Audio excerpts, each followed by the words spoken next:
தீர்மானங்கள் வந்து கட்சியின் சட்டத்திட்ட விதிகளுக்கு புறம்பானது. ஏன்னா, 1 வருஷம் அப்படி எக்ஸ்டென்ஷன் குடுக்க சட்டத்திட்டத்துல இடம் இருக்கிற மாரி தெரியல. அப்போ சட்டத்திட்ட விதிகளுக்கு புறம்பானது என்றால், தீர்மானம் நான் எஸ்ட் ஆச்சு அப்படின்னா, பொதுக்குழுவும் செல்லாததாகிவிடும். ஒரு பெரிய ரிஸ்க் இதுல இருக்கு.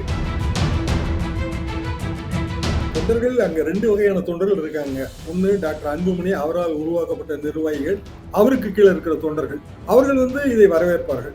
டாக்டர் ஐயா, அவருடன் இருக்கிற மூத்த நிர்வாகிகள், வன்னியர் சங்கத்தினர் அவர்கள் வந்து இதை வரவேற்க மாட்டார்கள். டாக்டர் கூட்டுற பொதுக்குழுவுல இதுக்கு நேர் எதிர்மாறான தீர்மானங்களை நம்ம எதிர்பார்க்கலாம். ஆக ஒட்டுமொத்தத்துல பிரச்சனை தீர போறதில்ல. சட்ட போராட்டம் தொடரும். கட்சி வந்து அதுல பலவீனப்படும். தொண்டர்கள் குழம்புவாங்க. நீதிமன்றம் முடிவு செய்ய வேண்டிய விஷயம். நேற்றைக்கு பொறுத்தவரையில ரிட் பெட்டிஷன் க்ளோஸ்டு. இனி அதை தொடர முடியாது.